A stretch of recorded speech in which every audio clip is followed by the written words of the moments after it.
All right, before I introduce my fantastic guest, Matt Devlin, I am going to play his rant from, I think it was 2 or 3 weeks ago. When I call it a rant, it's more like a heartfelt speech. So if you haven't seen this, sit back, relax. This goes for 7 minutes and 3 seconds. It is an amazing rant, and after you'll hear this, you'll know exactly what this guy's about. So here we go. Let's just play this. If I could find the bloody thing. All right.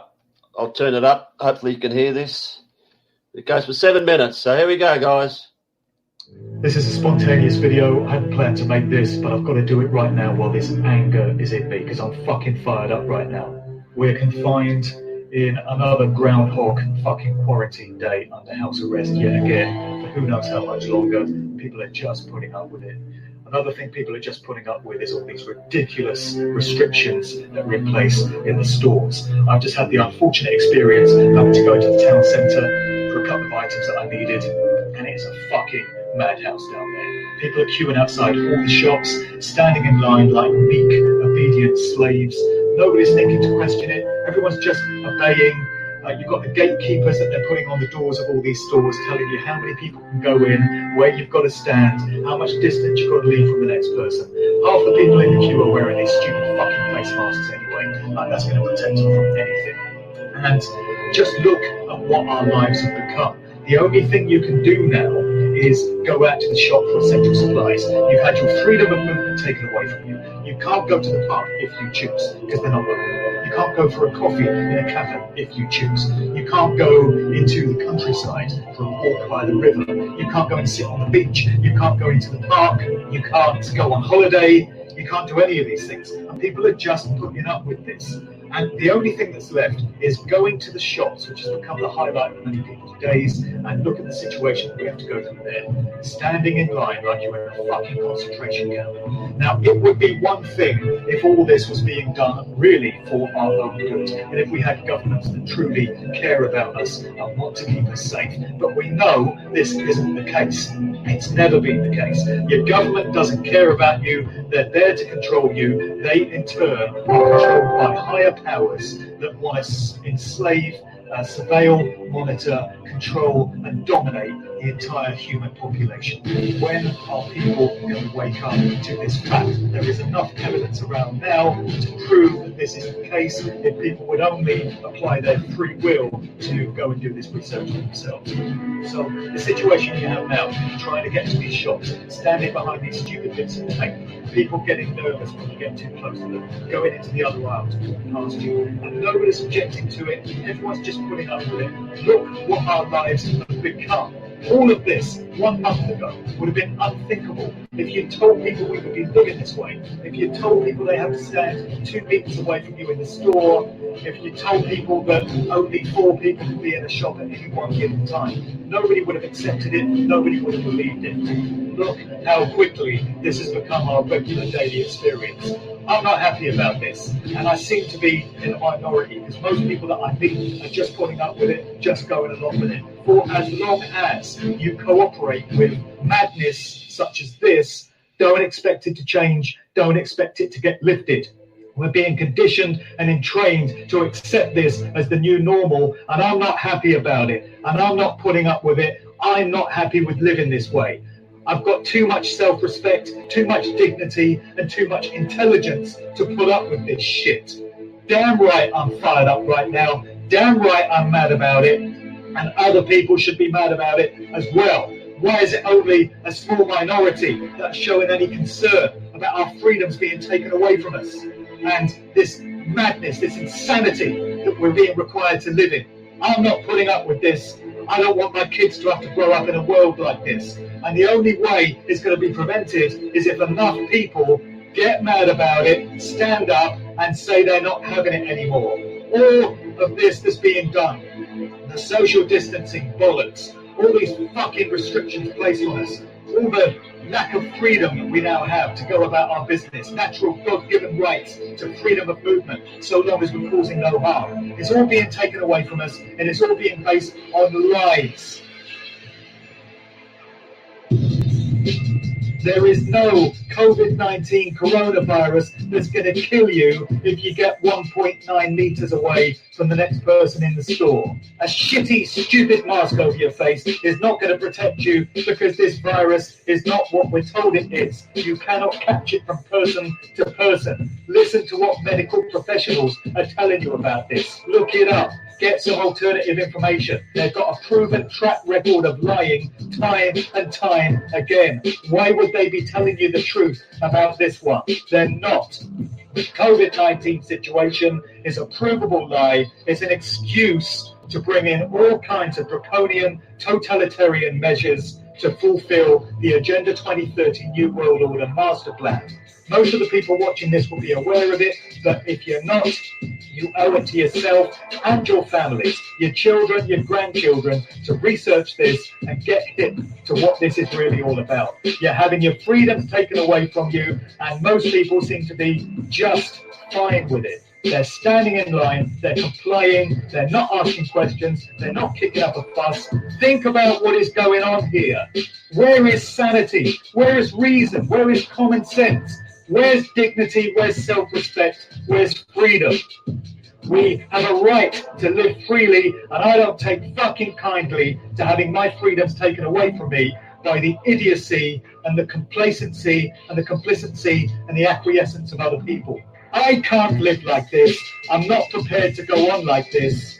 This is not any kind of society that I belong to. And I know there's a lot of people that feel like me. Where's this going to end, people? Just look at our daily experience. Something as simple as going to the store for something you need for your household while your family's being kept under martial law house arrest. What a fucking ordeal it is just to do that. And that's the only thing that's left. And that is going to be the new normal that is going to continue, because it's been shown to have worked and people have been shown to have just put up with it without kicking up a fuss. I'm not prepared to put up with this. I can't live with this. This is no way to live. This is not life. This is not freedom. It's straight fucking insanity, and I'm not having it. Who else is not having it? Who else has had enough? Who else is going to say no? Who else is going to resist? Who else is going to stop complying with this madness? All the morons out there, the COVID-idiots, that don't mind being enslaved, well, that's up to them. But it's not for me. Who's with me on this?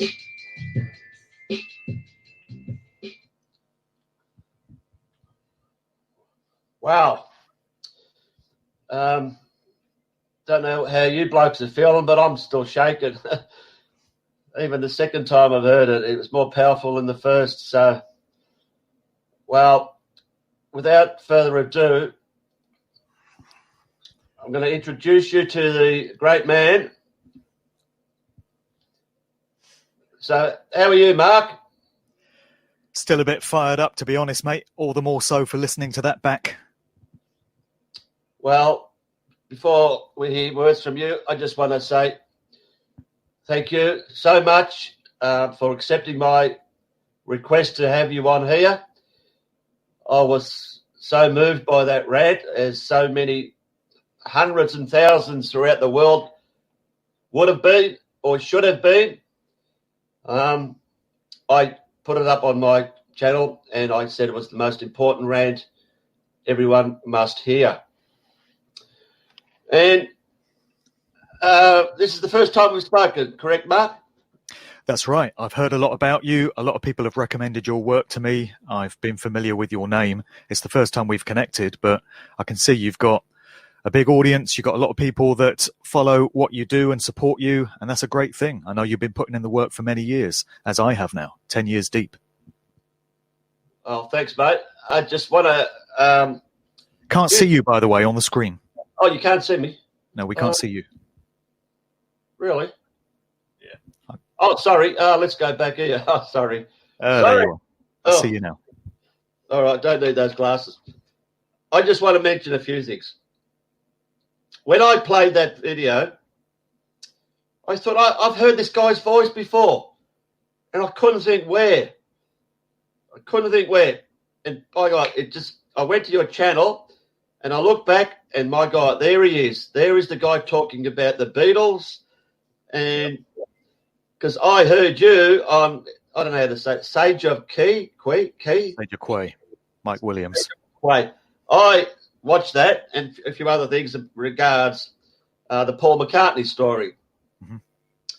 And that's where I heard your voice and I thought, fantastic, this guy's got a lot in common with me. He's a DJ. I've been a DJ, was a DJ for years. Oh, okay.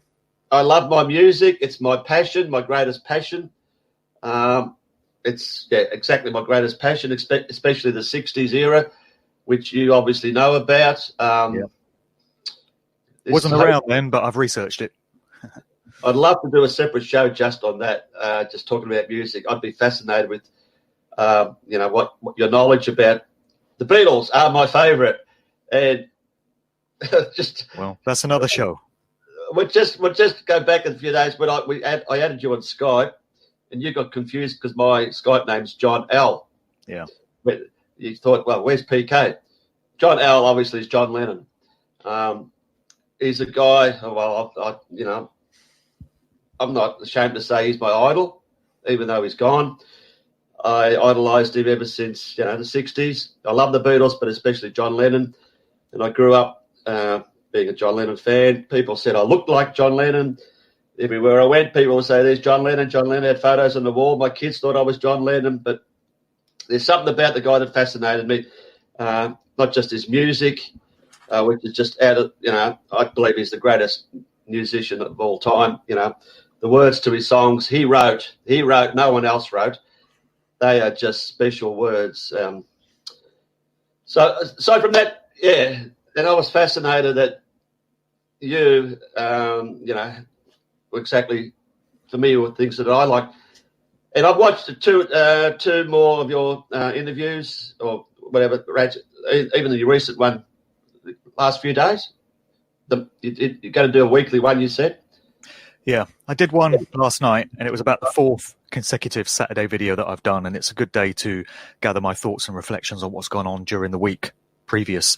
So I'm going to keep doing that for as long as this madness continues, and I never imagined I'd be doing any of this. As you said, I was a researcher into the music industry. I've been on that path for about 10 years now, put out my 2 books, Musical Truth Volumes 1 and 2.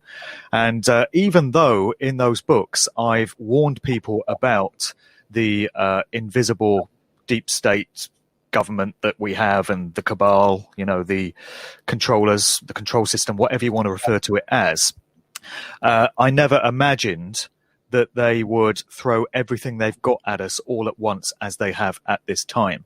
I mean, I knew that they manipulated the music industry and they used it as a vehicle for mind control and social conditioning and softening people up ready for agendas that are coming in.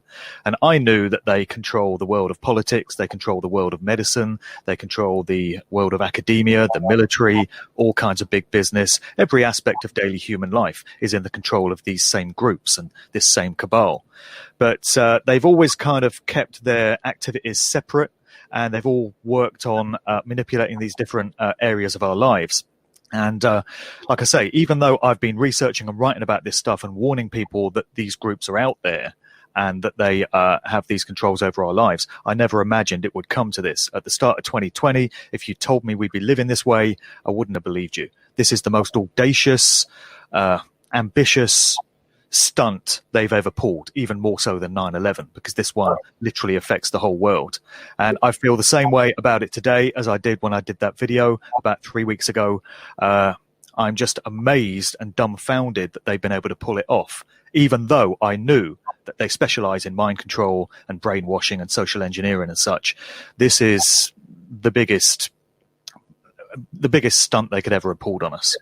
Yeah, Mark, I was going to actually, the first question I was going to ask you, but before I do, I'm going to ask you a simple question. Who is Matt Devlin? And in just a few words, tell the audience, who are you? Well, I'm just a regular dude, to be honest. I was a DJ before this, a club and radio DJ. I've always been a music lover from a very young age, and I always wanted to work in some way within the genre of music. So given my enthusiasm for the music that I loved growing up, I decided that I would really like to be a DJ. And through a lot of hard work and a lot of hustling and a lot of networking, I made that happen. It wasn't easy. It took a very long time. But I became a radio and club DJ, and I did that professionally full time for around about 20 years. And I was fortunate enough to be able to travel the world. I've been to Australia 6 times to DJ. I really miss being there, actually. The last time I came was 2009. I've done gigs in Sydney. I've done gigs in Melbourne. There was a big club there called Next Blue. I don't know if you remember it. This was around about 2004, 2005. Absolutely massive club. It's about 2,000 people in there. It's one of my best gigs. I've DJ'd in Brisbane and various other parts. And I was all due to come back to Australia just before all this madness broke, actually, in March. I'd lined up a speaking tour for myself. I was going to be going to Brisbane, Sydney and Perth to a few truth groups, and I was going to be doing a presentation on the manipulations of the corporate music industry. Sadly, Melbourne wasn't on the bill for this one, but I had always intended to come back and do that another time. And the date that I was due to travel out was the 16th of March, and that was the very week when all these lockdown restrictions came into place. And the UK government on the Thursday of that week, the 19th of March, put up on their website that they were no longer considering the coronavirus to be a highly contagious infectious disease. And the very next day, Friday, the 20th of March, it was announced that the UK was going into full lockdown. So none of that makes sense. There's the first of so many inconsistencies and anomalies with this whole thing. So, I mean, I digress. This was me supposed to be coming to Australia. So many of my plans have been scuppered by this thing. You know, I've got an important birthday coming up on Tuesday in a couple of days. And I had lined up a big birthday bash for myself with friends coming from miles around that I hadn't seen for years. That's obviously not happening. Family holiday got cancelled. A house move has got cancelled. Countless speaking dates have got cancelled. Maybe that's one of the reasons why I'm so mad and fired up about this thing. But, you know, people should be either way. So I've gone from being someone that earned his living being a DJ and writing about music in magazines and such to completely turning everything around. And now I write books and I do live talks and I do radio shows and podcasts talking about what's really going on in the world. And when I embarked on that path in the first place, it was specifically talking about the music industry and how it's used as a tool for brainwashing and such. But for the past 7 weeks or so, I've been talking about nothing other than the C word, the obvious subject, because it's been clear to me that I've needed to step up. I've needed to bring my knowledge of how all these different groups work to the table, because we all need to be doing whatever we can in these times. It wasn't an option for me to just keep on talking about the Beatles and Beyonce and Rihanna. So that's all I've been doing for the past 7 weeks. I've been jumping on shows like this, and I've been just imploring as many people as possible to wake up to the truth of what's going on and tell everyone in their circle of friends and family about what's really happening here, the ulterior motives behind this coronavirus narrative, because as any of us watching this broadcast must surely know, this is not about some contagious virus that's going around the world and is affecting people and going up their nostrils everywhere they go. There's so much more to this, and we need to communicate this message to as many people as possible while we've still got the opportunity to do so. Well, I was actually going to ask the question, would you in your wildest dreams have ever imagined that the powers that be, whatever, could have pulled off this sting, as I call it, in such a short time and virtually fool the whole world?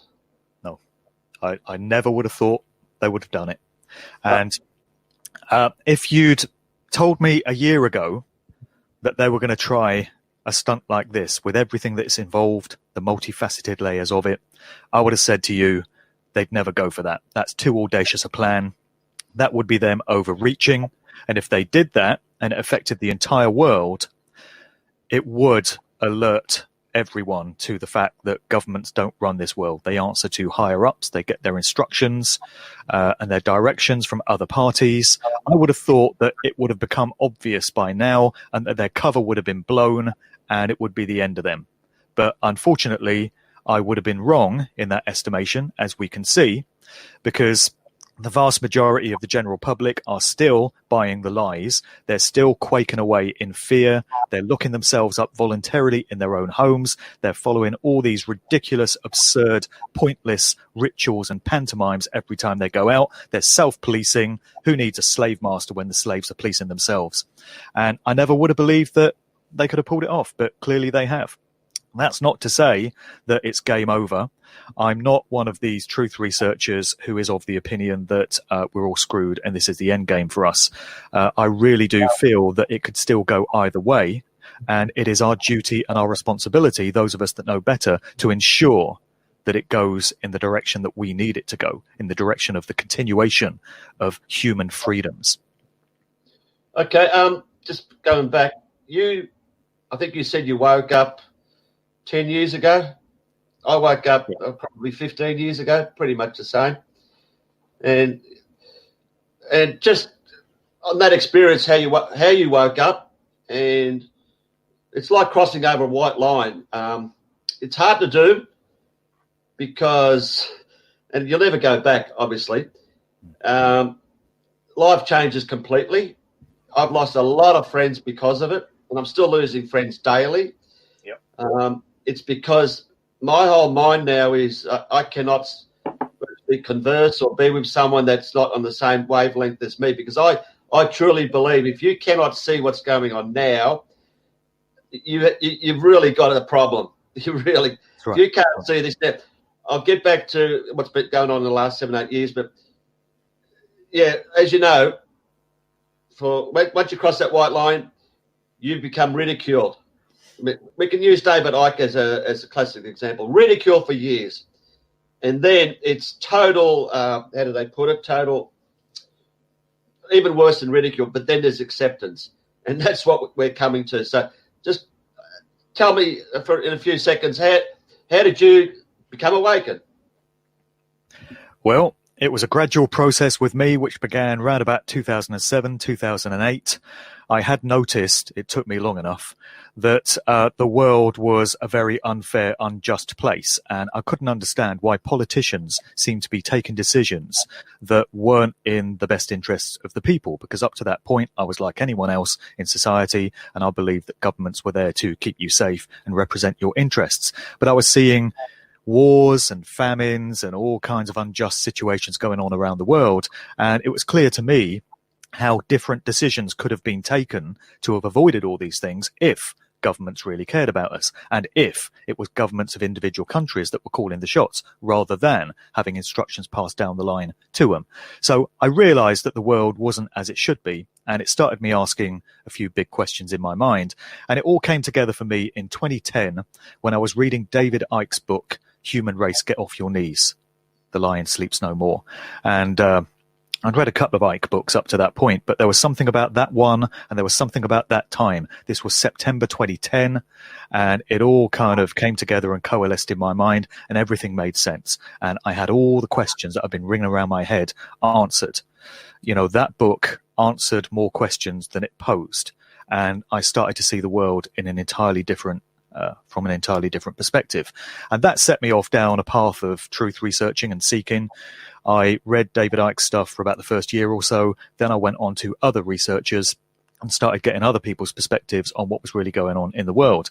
And it became clear to me very quickly that the world is nothing like we've been trained to think it is all our lives. It was quite devastating revelations for me to come to terms to. This will be a familiar process with many, but I am someone who has always wanted truth.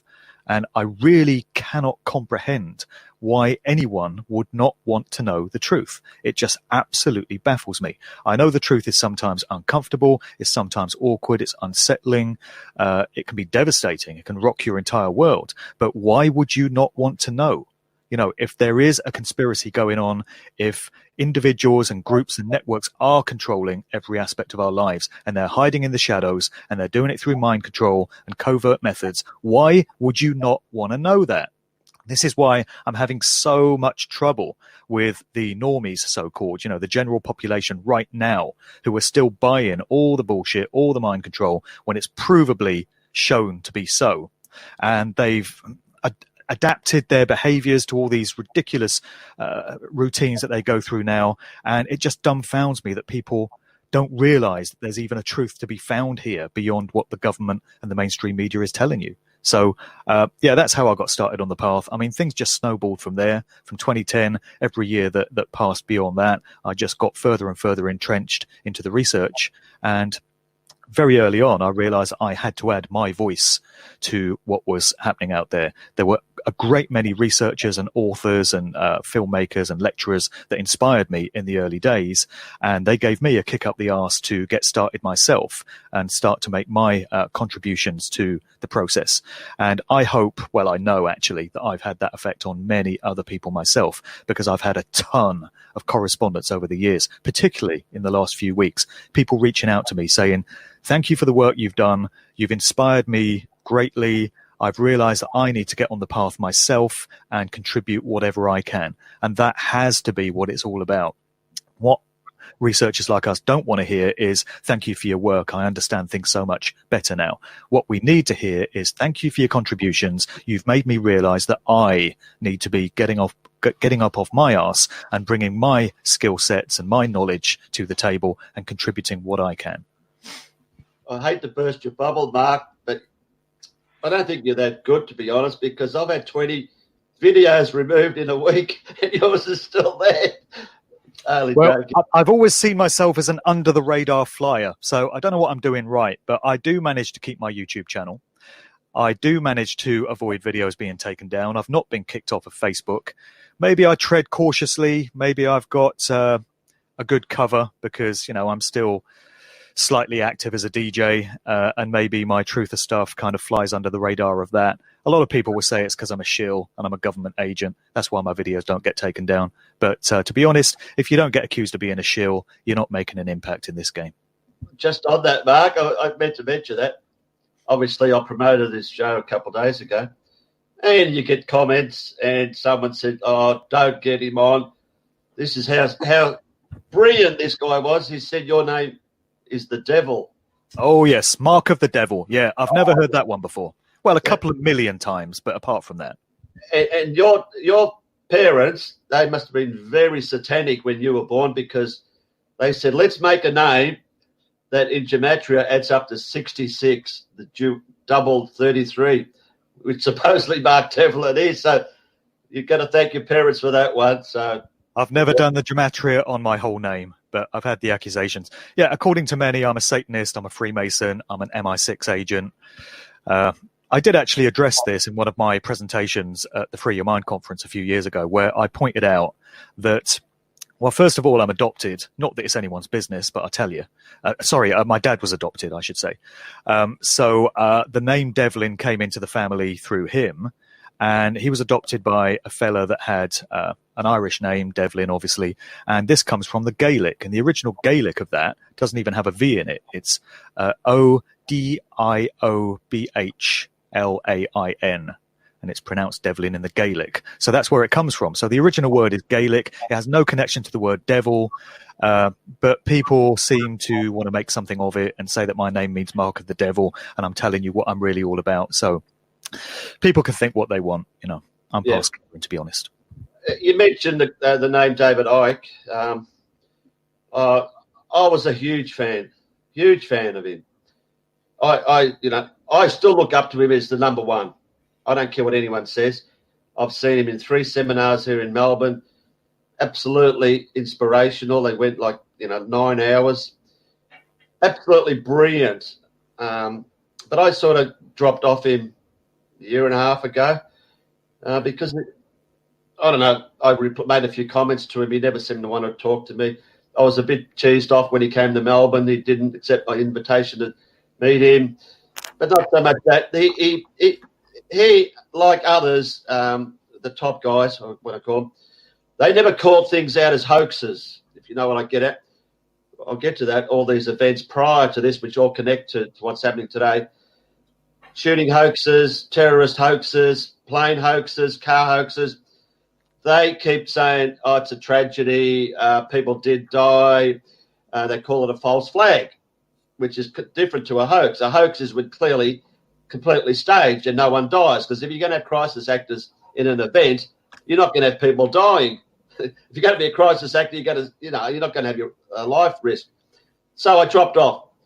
But I just want to get back to these London Reel shows. You obviously saw the second one, did you? I've seen all of them, yeah. All of them. And I promoted the video as, which they've removed, obviously, as the one must thing every person in this world must see. I mean, you must agree with me, that was just something to behold, the way he spoke. And people still criticise me on comments saying he's a shill, he's this and that, and the lizards and all this shit. And I just think, come on, at this time, the situation we're in, just drop all that shit. That's right. The guy is talking about what's going on now, and if you cannot see that, look, I couldn't give a stuff. It was Alex Jones saying this. You know, we talk about Alex Jones being a disinfo, whatever, COINTEL, but as long as they talk the truth in what's happening now, that's all we have to take into account. And that David Icke inspirational thing, I've made dozens of DVDs, which I want to hand out to every person I meet. But the problem is they don't have an attention span more than 2 minutes. And I'll get on to that a bit later on, how you want to try to solve things, as you talked in your last in your thing. You know, I can't give anyone a 2.5 hour video. I'll see him a week later. Did you watch it? Oh, yeah, I watched 10 minutes of it. I said, hang on, 10 minutes? What, did you have to turn on the friggin' the cooking show or something for the next hour? That's the problem we've got, Mark. And so just elaborate on what you think about David Icke. Well, now is not the time for people to be arguing about whether Icke is a shill or not, or about what he said in the past. I certainly don't go along with everything that he said. You know, the shape-shifting stuff, the true nature of the moon, I leave all that alone. I just don't go there.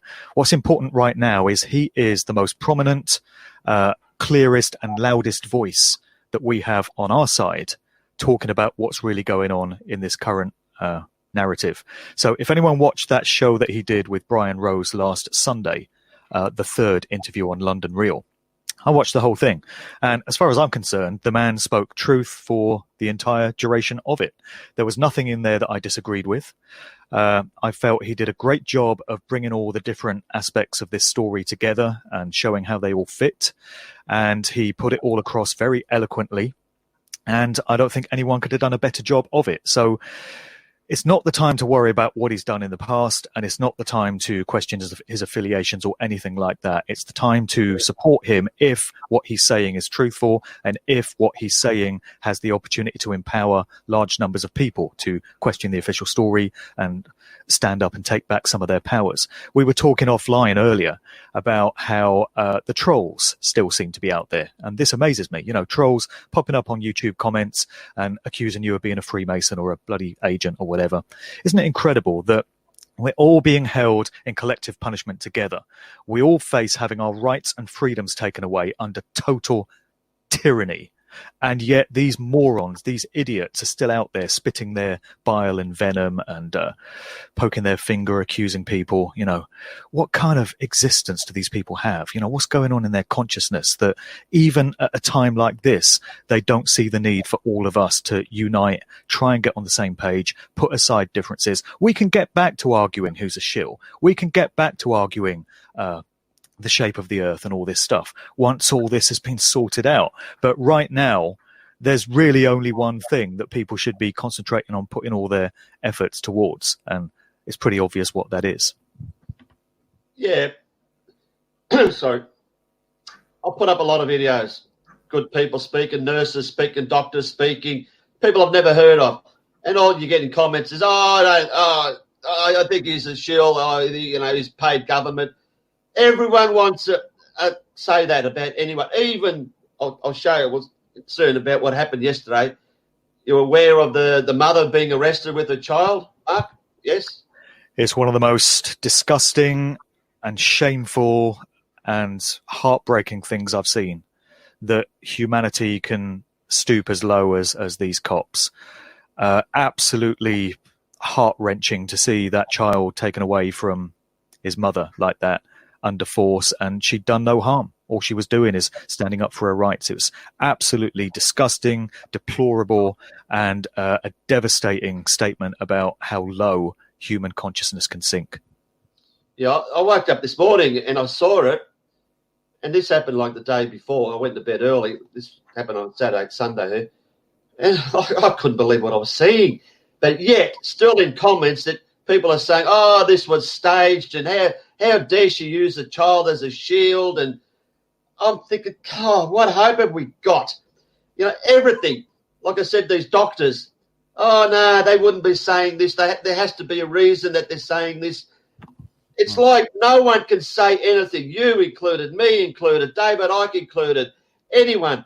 Oh, no, they wouldn't be saying this unless they were government-paid shills or something. I mean, not everyone is a shill, for God's sake, or if there are shills. There are people there that want to freaking, pass the truth on, like you.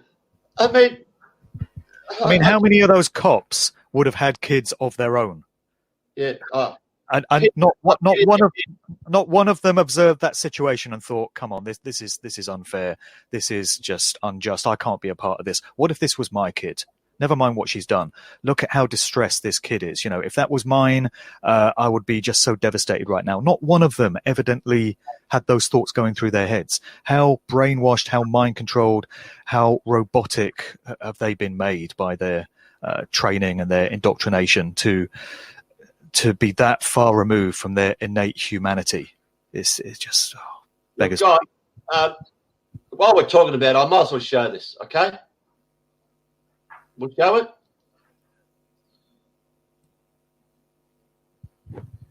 Hello.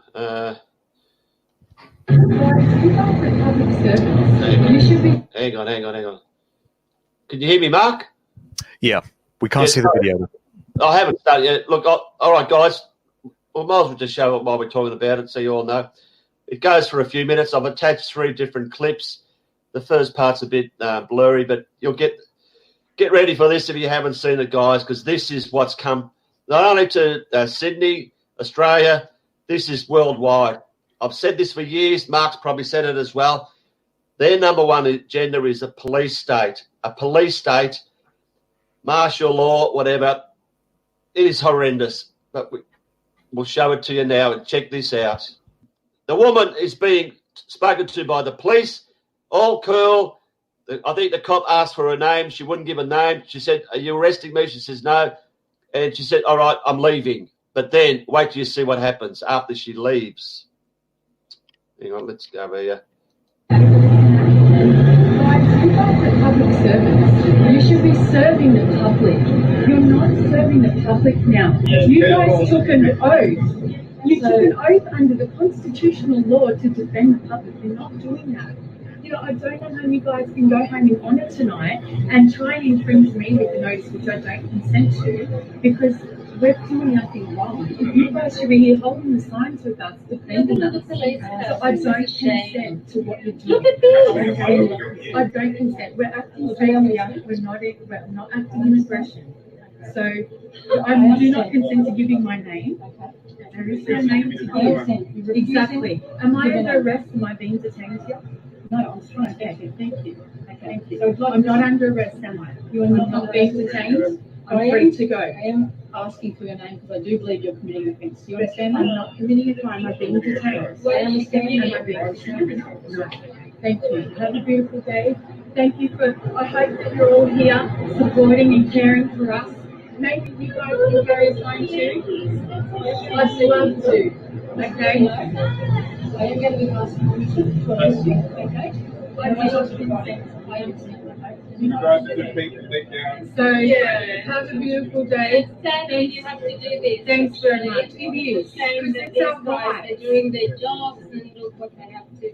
Yeah, I have 36 and this is what I'm teaching them. I go to sleep with honour at the end of the night, with honour knowing that I've defended my rights. I'm here fighting for not just myself and my kids, but for your children too. That's right.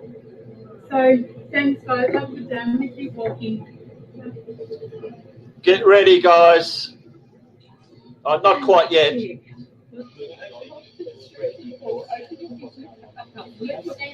But alcoholism has increased, domestic violence has increased. Yeah, it has, mate. The health rates have doubled. Crime's maybe on the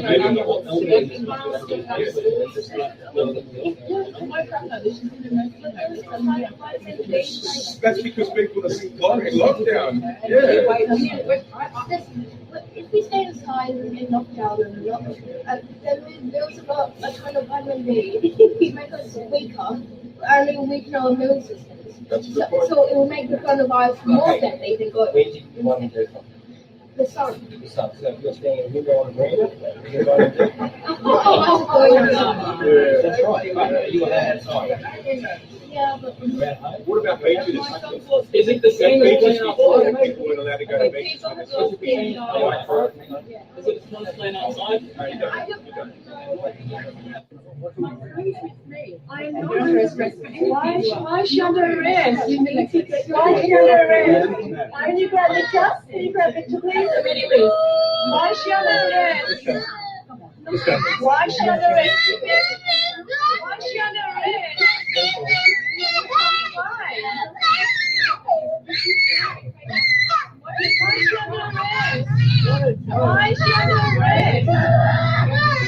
is she under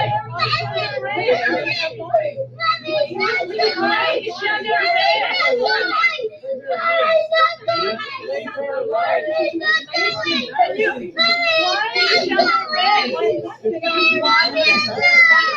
Prove it. Prove why she's under arrest. Stop. Prove why she's under arrest. You are not going to play. Victor! Victor! Victor! Victor! Victor! Why is she under arrest? Why is she under arrest? You choose her, everyone.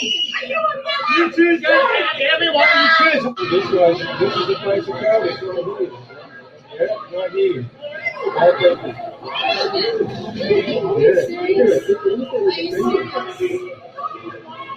You've got a baby. You've got a baby. How do you feel about it? How do you feel about it? Let's just walk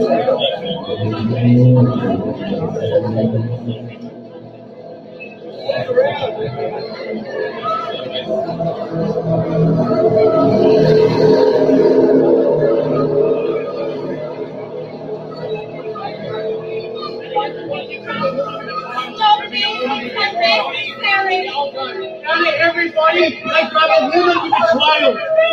Everybody, this is fucking shit. This is shit. Everybody, like grab a woman.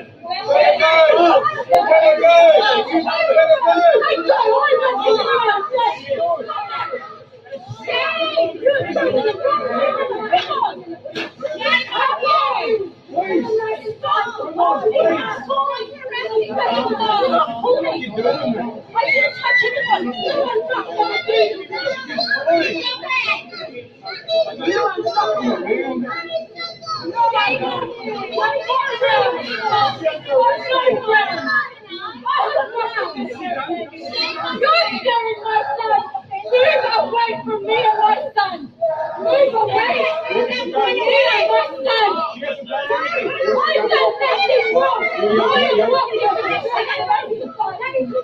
He needs me with his mother!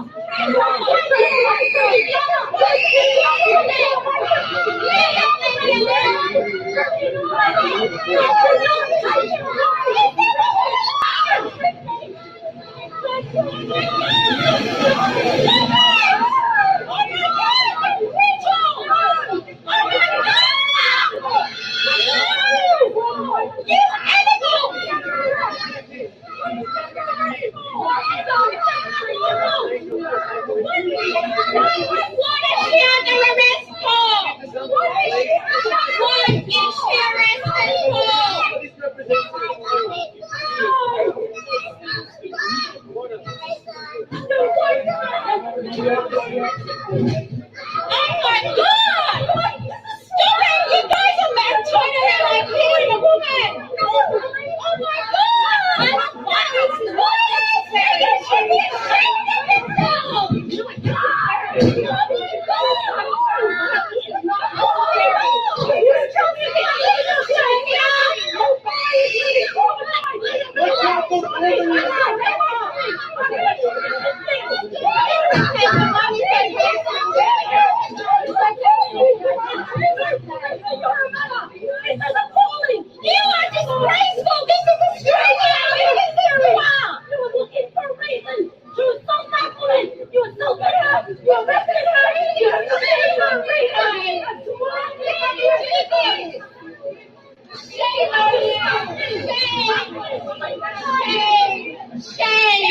Shame on you! You need to be protected! You are disgraceful! You are a loving chicken! How can you do this to a child? How can you do that to one woman? What did she do? This is Australia. Have you all forgotten? We come here from other countries for our freedom, and look what you've created. He's just here. We have come here from other countries for not to live in this. What are you guys doing? What are you doing? We come here from other countries to live here in peace. What are you doing here? And your son's going with you. My God, I never thought I would see this in Australia. For shame! We've come here from other countries to avoid this. Shame for you! Shame! I never thought I would see anything like this. I know. We live in Australia. Sorry about it. We can exercise. And never, in my wildest dreams would I have expected something like this in Australia. Ever. Shame. What you have become. Shame. Shame. For what? For what? To call herself the police, God knows what. To get off her high horse, just so she can feel like she's done something today, rather than wasting thousands of dollars of taxpayers' money with policemen. For what? For what? You know, I try to make this define for the past, and I need to make it back. Just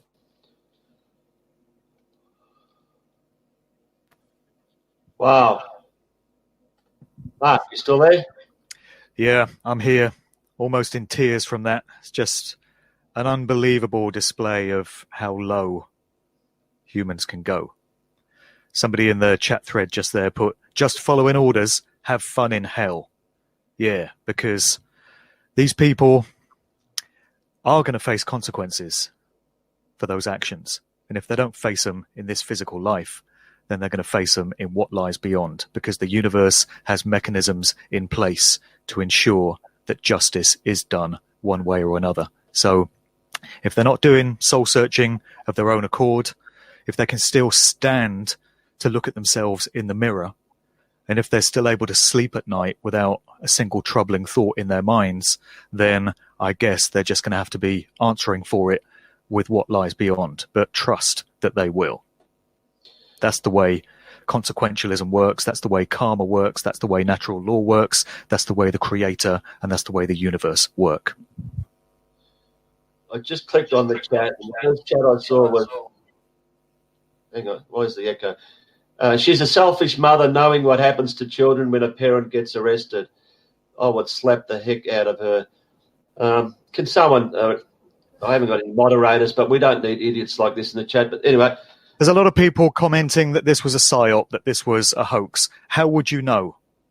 What this is just more opinions. People love spouting opinions. How would you know that this is a psyop? It's your personal opinion that it is, but based on what? The baby must be a good actor at, 5 years old? Jeez, acted well. People love calling out everyone as a shill, everything they see as a psyop. You need some evidence if you're going to make claims like that. To me, that looked pretty genuine. Oh, 100%, mate.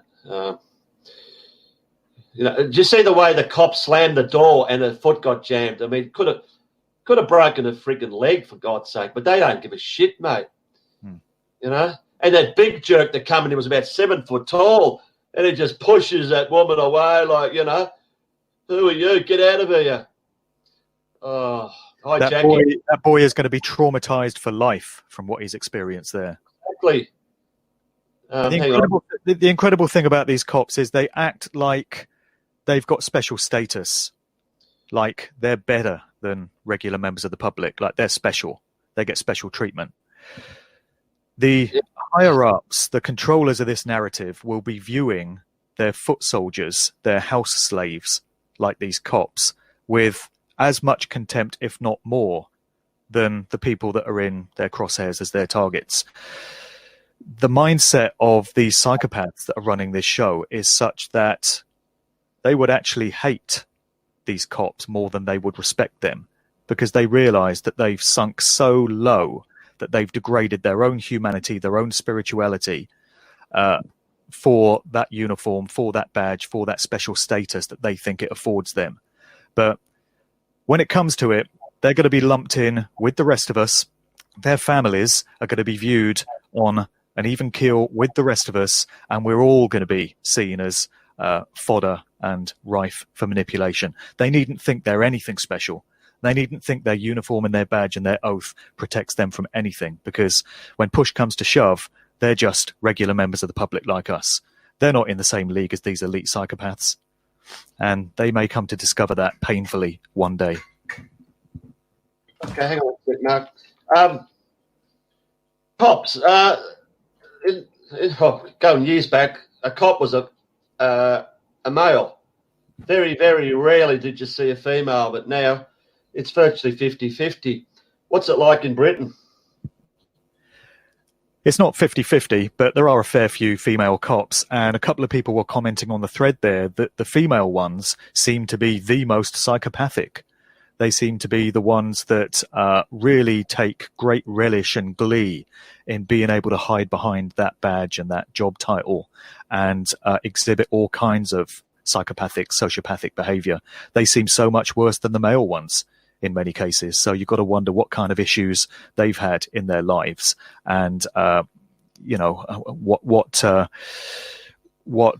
events in their past they're trying to work out through exhibiting this kind of behavior and just becoming completely tyrannical in what they do in their job.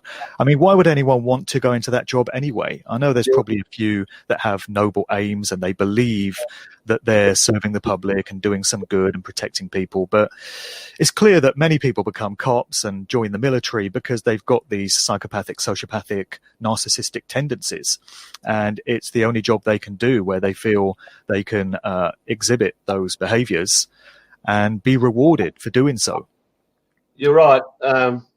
I'm just going to give you experience, Mark. People have heard this. An event happened 3 and a bit years ago here in Melbourne called Burke Street. I don't want to elaborate on too much, but I'll go to my grave knowing that it never happened, because a car has never been seen going down that street ever, and never will be. I was at the trial when they showed this animated version of a supposed car going down Burke Street, hitting a few animated people, and that's supposed to be CGI. Why would you animate it? But I'll just tell you the story quickly. 2 weeks before this happened, January 2017, being an extras, actor, extra, background guy, I had one of the last jobs I ever did was at a train station near me. Lo and behold, it was an ad for recruiting police. I just went along with it. Shitty job. We were at a train station giving high fives to police. We were a football crowd giving high fives, something you will never, ever see in your life. Maybe 40 years ago, you'd go to the boy in blue. They used to wear a nice little shirt, undone, no collar, nothing on them. Just a shirt, pants. They didn't have guns or anything. You'd go up and shake their hands. Oh, God. You think you can do that today? Anyway, it was all high fives. And I'm thinking, what's all this crap? 3 weeks later, a week into the Australian Tennis Open, Roger Federer, Rafael Nadal, commercial came on, and there it was. And I said, you are kidding me. That ad was there for police recruitment 7 days after the Burke Street event. What happened? 3,500 police were recruited. 3,500 police in the state of Victoria. And because of what happened in Burke Street, I can go on so many agendas of Burke Street, which is leading into this today. People just said, no worries, more police. We would have stopped this guy driving around all night, and down Burke Street we had more cops. Honestly, Mark, I don't watch TV. I turned it on a couple of weeks ago, months, whatever. I watched a sporting event, whatever it was. The ad came on, police recruitment. It's ongoing, and it has been for 3 years.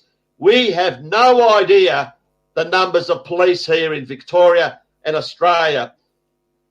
Well, it's, Victoria, which is Melbourne, New South Wales, Sydney, the two big states, two big cities. That's where all the terrorist things happen. Rest of Australia, for some reason, terrorists don't worry about going there. But all this shit happens here in Melbourne and Sydney because of, obviously, the population.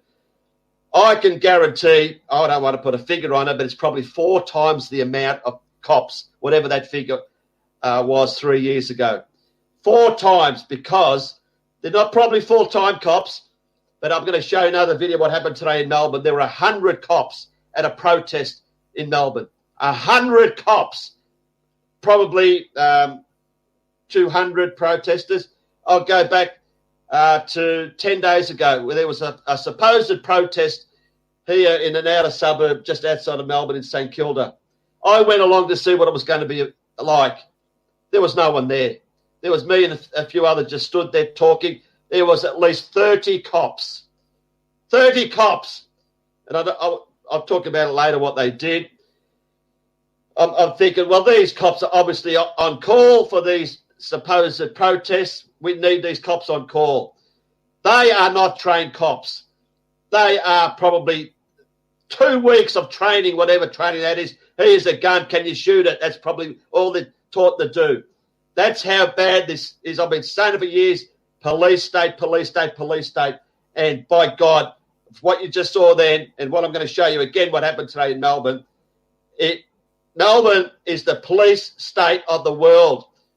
And not only that, there's a guy that walked around the city last week, and on every pole, everywhere, there's new cameras, there's whatever, all over the place.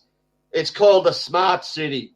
It's a term they use. They're going to have smart cities. That's why the bushfires started on the east coast of Australia. They burnt the crap out of all the east coast of Australia. That's where they want the fast rail loop from Melbourne to Brisbane. They want smart cities. They want everyone off the land on the smart cities. But just I'll go back to Bourke Street. People say, why would they, fake that? I can't get on Bourke Street. Agenda. Bollards. What's with these bollards? They $10 million they spend on concrete bollards, hideous-looking things, which are now metal, nice-looking bollards. What's inside those metal bollards? We got to wonder. It's connected to what's all up on the streets. It's connected to the speaker system that they produced a year or so ago. Terror alert, Melbourne. Everyone in the city, run, there's a terrorist, but it's not all about that. Go watch 1984 and you might see what this is all about. The speaker system. You're aware of 1984, Mark, obviously? Yeah.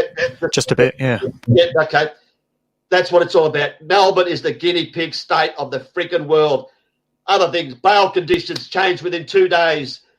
Shoot to kill laws. Police have been trained for months and months to shoot to kill. Shoot your own mother. What is it, mind control? These cops, as you saw there and what you're going to see today, they don't give a shit about people's lives or anything. They don't care that they've got kids. They look, I wrote a note here, hang on. They don't care about their family, whatever. Police are protecting and serving, but sadly, it is not the people. That's what it's about. Not only that, they're all loaded with machine guns like you cannot believe, like you see in Europe. And people say, what was Bourke Street about? 3 years later, it wasn't going to happen straight away, but this is what it's led to. So I'm just going to talk about the police. Sorry. I've gone off track. Say something, Mark, on your opinion on, yeah, go on.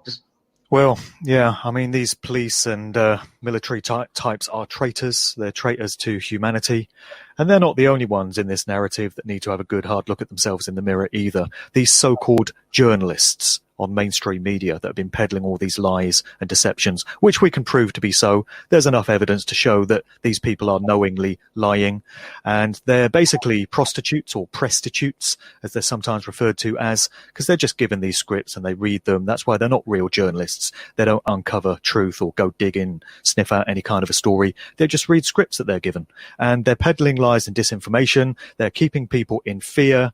This is being used to justify all kinds of dystopian nightmare scenarios, as we're talking about here. So these so-called journalists are traitors, and also many of these doctors, because there's going to be medical professionals who know damn well that we're being lied to about viruses, what they really are, what this current one that we have supposedly is. There are some doctors that have come forward. They've broken ranks. They've become whistleblowers. They're telling the truth about, these health issues. But there are many other doctors that are just staying silent because they want to look after their salaries and their pension plans, don't want to rock the boat. They're just thinking about themselves rather than the rest of humanity and the contribution they could be making to it by coming forward and speaking their truth. So these cops, these so-called journalists, these doctors, they're all shameful, because if they would all just join ranks and unite with the rest of humanity, we could have this whole lie, this whole deception completely blown out of the water within 24 hours. And the game would be up, and the perpetrators of it, the liars, would be exposed for the traitors that they are. And just imagine, if all these cops, all these military types that were given these orders stood shoulder by shoulder and said, we don't like the way this is going. We don't like what the future looks like for our families as well as everyone else's. And we're not going to obey these orders. We're just not going to do it. If they all stood together and said that and stuck to it and united in that way, there goes the agenda. Because the architects of the agenda are weak, feeble, old, cowardly, just weaklings that would not be able to enforce these orders themselves. They need these people to do it. So if everyone broke ranks and everyone said, I'm not going to push these lies anymore, I'm not going to help these agendas to come into place, the whole thing would be over, game over, and a better future for everyone. So that's quite a sobering thought, because without these foot soldiers, these house slaves to enforce the rules, nothing gets enforced. Just doesn't. Glad you brought up the journalism, Mark. I just touched that. I wanted to go back just before. There's the magic word, ego. That is the term that we got to get out of people's heads. And that's what we're talking about, waking up and doing something about it. People's egos are stopping that from happening. We have to forget about admitting that we've been screwed for years and years. We have to accept it. We accepted it when we went over that line. People don't want to do that. You can guarantee a lot of people, whenever I go out, I make it a point, I try to talk to at least six people. And thankfully, what's been happening, most of them, want to listen and are awake. None of them have been, there's been one or two that have been a bit nasty at me, but, the majority are good. People realise, you could go to a shopping centre, ask 100 people the same question, do you believe the government lies? And I'll guarantee you 100 will say yes. Do you believe the media lies? 100 would say yes. Then you say, well, what the hell? What are you doing locking yourself up in a freaking home for 2 months? Because, the government told you to do that? Government tells you to jump off a cliff. Would you do that? So some of them would, it seems. They would, honestly. So I liken it, Peekay, I just liken people believing the government on this when they've got a proven track record of lying time and time again, to imagine somebody came to your door, they knocked on your door, and it's this dodgy looking guy, and he says, I've got a great investment opportunity for you. You give me £1,000. I'm going to invest it in this project, and we're both going to make a ton of money. And you go, okay. And you hand over £1,000. The guy disappears. You don't hear from him again. 6 months later, the same guy knocks on your door and says, I've got a great investment opportunity for you. Give me £1,000. I'm going to invest it in this project. And you go, oh, okay. Who is going to do that? You're not. The guy scammed you once. You're not going to give him a second chance. So when the government has lied to you once, and there's been some monumental ones over the years, why are you going to give them a second chance? People want to believe that they're telling them the truth because facing the alternative is too devastating for them to come to terms with. Well, this turning a blind eye and just not facing up to truth is the big problem. That's how tyranny gets enforced, because people are just not facing up to what's staring them right in the face. They have the opportunity to nip it in the bud early on and ensure it doesn't get taken further down the line. But because they want to live in uncomfortable they don't want to face uncomfortable truths. They'd rather live under comfortable lies. That's how all this stuff gets pushed along. And we're at the stage now where we just cannot afford to have large numbers of people taking that stance anymore, because it's become a war. I was just going to change. Let's just go on to the journalists. Yeah, that's been my biggest bugbear for years. I'll give you an example. When this Jimmy Gargasola's supposed Burke Street trial finished, I actually should show you this, but oh damn. We were outside on the pavement where you had your, cameraman, Channel 7, Channel 9, Channel 10, and your blonde bimbo reporters. I'll never get this.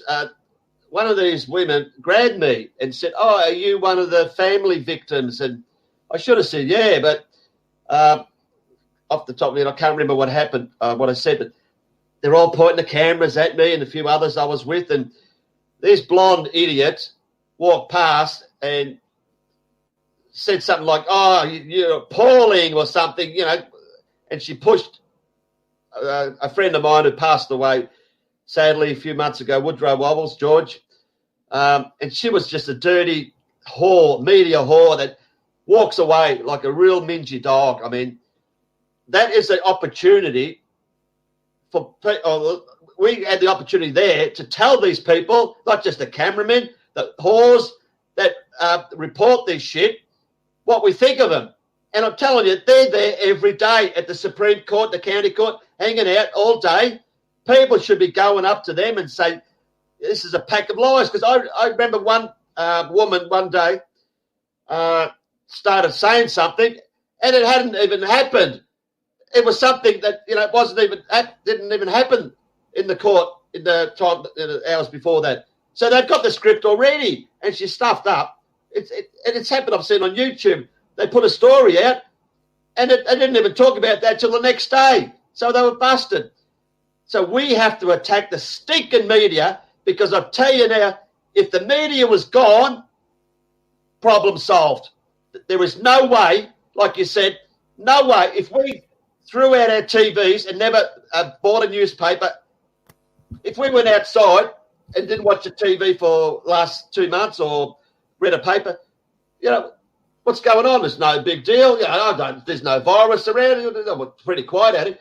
No one would know the difference. It's because they've been brainwashed, and that's why one of the reasons they want us all in lockdown. Oh, when you're in lockdown, what are you going to do now? Oh, let's watch the TV. Oh, the news is coming on soon. It's just a way for everyone, whole families, to watch their TVs, because now, when I was a kid, we had one TV. We were lucky. Now we've got one in every bedroom for every member of the family. So they're at home watching the TV. They're pumping it into everyone, So we have to attack the media. They're an absolute, in America, the CNN. Here in Australia, we've got some filthy scum. We've got the guy on 3AW. His name's Neil Mitchell. Horrible, horrible. But people love this guy. He's a horrible, disgusting, vile piece of garbage. And that's a compliment. After the Burke Street, every day after that, he had all these filthy crisis actors and fakes. So I won't go into detail. He had the police commissioner, and he's on the dark side. And there were others on the morning shows, filthy pieces of garbage. If we can confront these media and tell them what we think, it's not like we're going to front a cop. Because the thing is, today, if the cops were on our side, none of this would be happening. It's the fear of people not wanting to go out, being confronted by a cop with his yellow jacket and a rifle here and a gun here and a baton there and a knife there and a taser there, and it's intimidation. They're shit frightened of cops. Not only one cop, they drive around in 6. They don't go in one in the car anymore. There's 6 of them. They don't socially distance either. Exactly. So people are afraid of the police. They don't want to go outside, plus the $1,600 fine. I asked the mate to go last week to protest. First thing he said, Mark, who's going to pay for my fine? I says, go away. I mean, that's the attitude people got. If the cops weren't as intimidating and people didn't fear them so much, if they were on our side, which is that going to happen? The whole thing would change. So just go back to, where was I? I keep going around in circles. Yeah, these journalists, they're not cops. It's not like we could go up to them and say, yeah, you're a piece of shit, whatever. They're just you and me. You know, stand outside 3AW Studios when this piece of shit comes out after his morning show and tell him what you think. It's not like you're going to be arrested. We all should do that. Everyone can do that, you know? And just before you say something, you mentioned in the show, your talk yesterday, amazing, everything you say is stuff I've been saying. A suggestion for people who, you know, who don't make videos, who don't do shows like us, who want to do something. There's a lot of people that want to do something. How can they do something? There are things. And you mentioned you didn't actually mention the term, a truth bomb. Yeah. That's something I started, I think, 4 years ago, something like 4 years ago. A lovely British gentleman made a comment to me. He says, you know, try this, a truth bomb. And I thought about it. Yeah, why not? And I started it. And I'll just explain exactly what it is. It was YouTube, okay? The main channels in YouTube, say CNN, for example, put out a bullshit article on someone. They got a million subscribers, whatever. 1,000 comments, all saying, you know, blah, blah, following the official line, right? We, as truth bombers, you know, I make a quick video to my subs, whatever, truth bomb this channel. So people would go in their comments, to every comment, they'd make a comment, say blah, blah, blah, and link a video of mine or something to every one of them as much as they can. So people will get notified that. So they'll read that. Oh, my God, yeah, hang on, shit, what's going on here? What they're saying in this video is bullshit. This guy's, you know, he's looked, yeah, whatever. Bomb, bomb, bomb, bomb, bomb, bomb.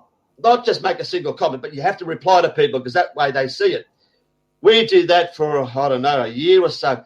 We destroyed so many. When I say we, I hardly got any support, sadly.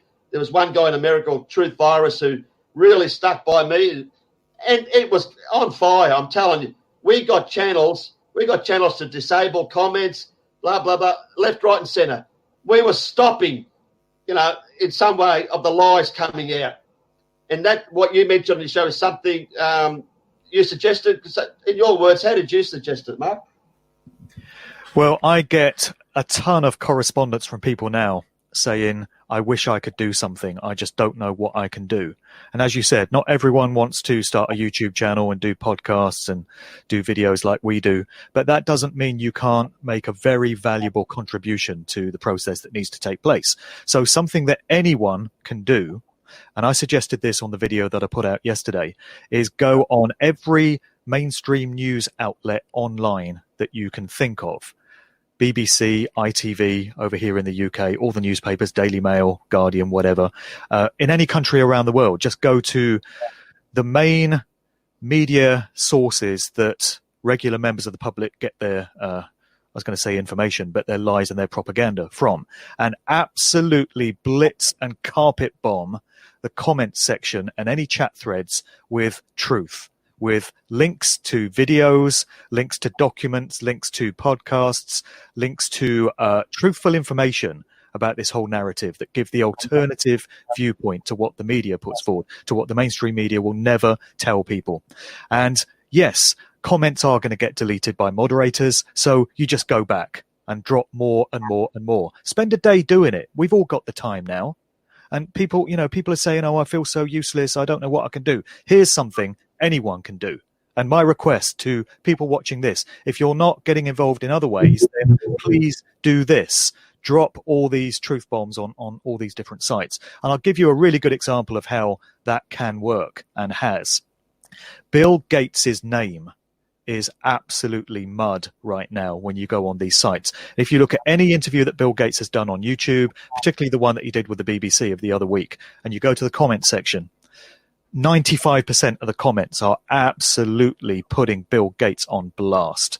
And it's people telling the truth about his real nature. They're letting people know he's a eugenicist. They're letting people know he's all about population reduction. They're letting people know that he's a pawn and a stooge in the hands of the real controllers of this narrative. And people are calling Bill Gates evil. They're calling him psychopathic. And he's all of these things. And it's absolute truth. And the moderators and the regulators on these sites can't remove the comments quick enough, because as soon as they remove 200 of them, there's 200 more there straight away. So people have been doing a great job of exposing the true nature of Bill Gates, to the point that I personally think that the controllers are going to have a great problem pushing mandatory vaccines if they choose to go down that route. There's been all kinds of talk about whether these are going to be introduced or not. If they decide to make that a thing and Bill Gates' name comes attached to it, that's going to be a big problem, because Bill Gates is not very bankable and marketable right now. I think probably more people now are wise and hip to Bill Gates's nefarious affiliations than are buying the official public relations version of him, that he's just this nerdy computer guy that invented Microsoft, and then he just had this crisis of conscience and decided to become a philanthropist. And he launched the Bill and Melinda Gates Foundation because he cares. He cares about people. He just wants to help. That's why he's introducing vaccines, and he's telling us all what we need to do from a medical point of view. He just cares. Big-hearted Bill. So, Bill Gates has been destroyed, as far as I'm concerned, by public awareness of his true nature through people dropping these comments. And we just need more of that. We need that to happen majorly, because we've got to turn the minds and the hearts and the souls of the so-called normies, regular members of society that are buying the lie, quaking in fear in their houses, locked away, wearing a mask every time they go out, because they've been terrified into thinking this killer virus is everywhere and is going to get them. So, as you said there, if none of us watched the mainstream media, if none of us switched on the TV or the radio or looked at newspapers, we wouldn't know that anything is different in the world. We'd be going out there into nature, doing what we always do, going out about our business, and the world would feel completely normal. The only reason people are acting in all this fear is because they've been conditioned and mind controlled into it by the mainstream media. It's what they specialize in. It's mind control. And you can bet that the Tavistock Institute of Human Relations in London, which is this social engineering think tank that specializes in mass mind control and social conditioning and creating perceptions and reactions in the minds of the general public, have been right on top of this one. There would have been social scientists, psychologists, anthropologists sitting around the table for years, probably planning this one and predicting how the general public would respond to it. And I bet they're really satisfied and really pleased with themselves for a job well done when they look at the way people are behaving in response to this. But really, at this point, Peekay, I just want to start looking at some solutions and some reasons for hope and optimism, because I don't want to dwell in doom and gloom. We've all had enough of that. We've had weeks and weeks and weeks of dread and fear. You get it every time you turn on the mainstream media, and you get it from truthers as well. And to be honest, I'm quite disappointed with certain areas of the truth alternative movement, because they've been peddling just as much doom and gloom and dread and these doomsday prophecies as you get from the mainstream media. Mainstream media is telling you it's all to do with the virus. The alternative media is telling you it's to do with the New World Order Master Plan, Agenda 2030. And yes, it is. But do we all really need to be swimming in so much doom? There are reasons to be optimistic and hopeful, and we have to stay focused on finding solutions and bringing about the kind of outcome that we all want from this. So if you don't mind, I'd really like to kind of steer the conversation in that direction right now. How long you got, Mark? I'll have to go fairly soon, mate, but we can probably go for another 20 minutes or so. All right. Just a couple of quick things. We haven't actually touched on the coronavirus and how you think it all started and whatever. I just did want to say a few things on that. I've been meaning to make a video of this, and I just want to tell the people watching this how they put this thing. This is Australia. How they managed to push this onto Australia. I'll try to be as quick as I can. They had to use a country like China, which who knows what's coming out of there. it's all made up. No one would know. The Western world, they could make up anything. They created this batshit garbage. All right, we'll skip all that. For some reason, all the countries around India, Russia, Mongolia, Bangladesh, no one was dying. So this virus, as you go, Mark, how's it go? I like the way you do it. Shh, it's everywhere. It's everywhere. I love it.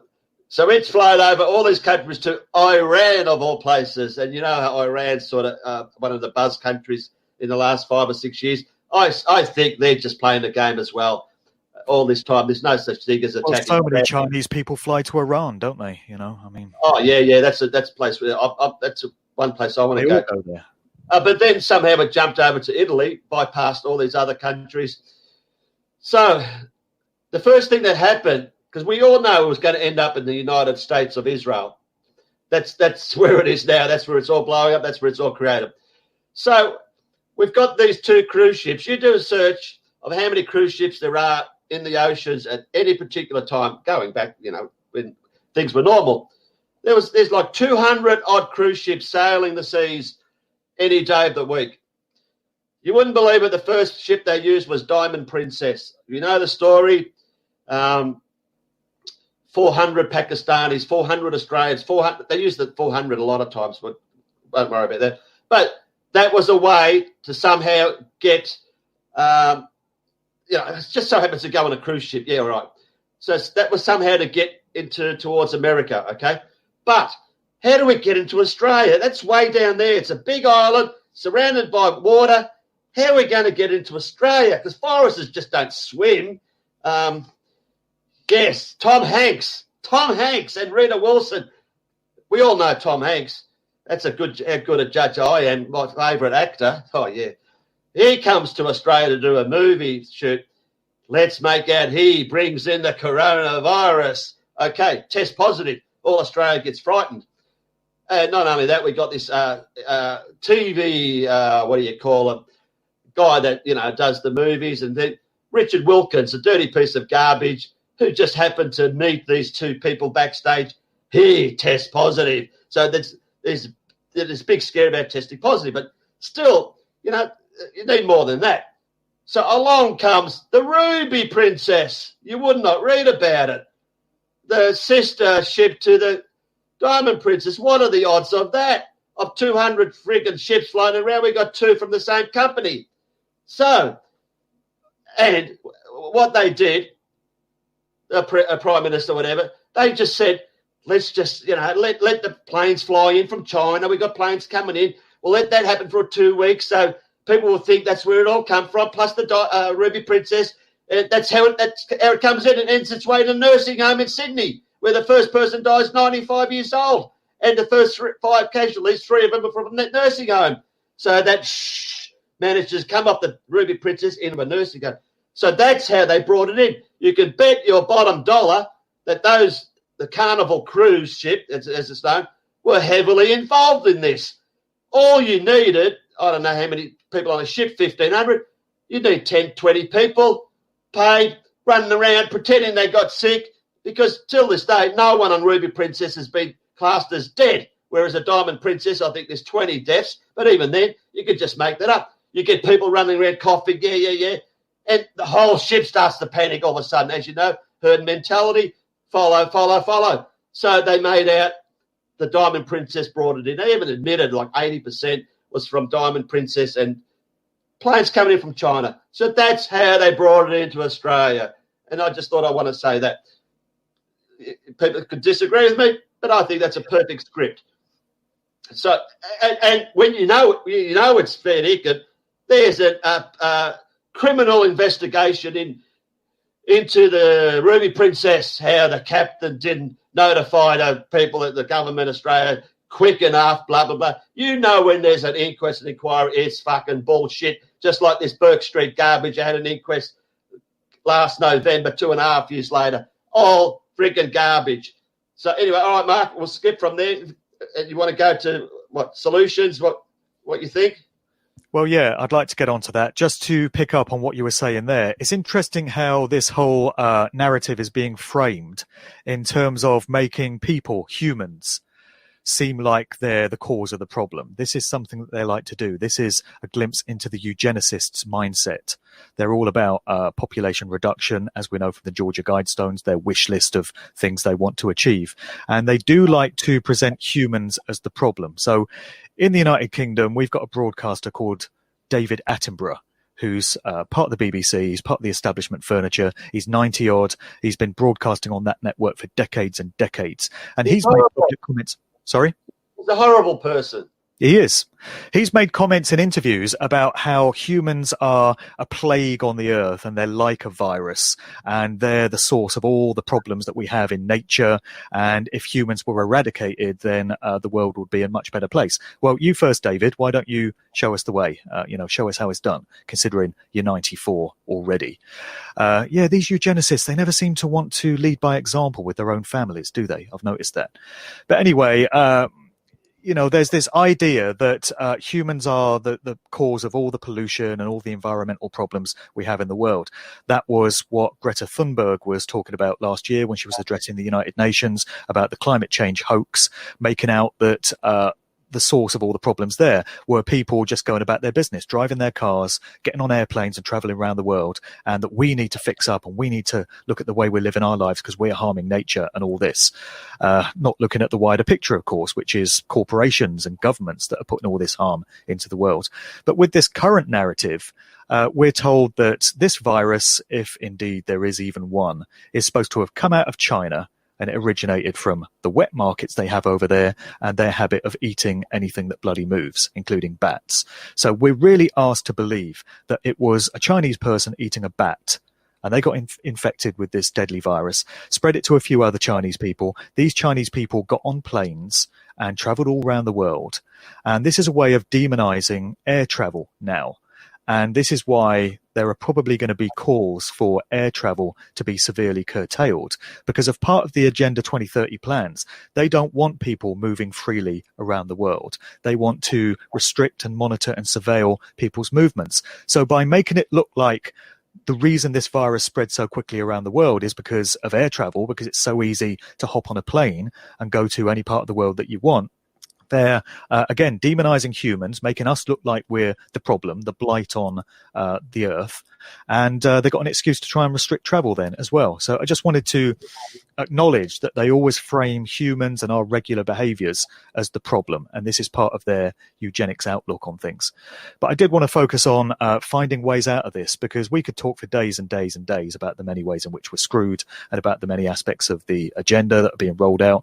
We know this, people that are watching this broadcast are probably only too familiar with what this whole thing is being used to justify bringing in. And we've got to do whatever we can to avoid that happening and throw spanners in the works and put obstacles in the path of this agenda so it can't go off in that way.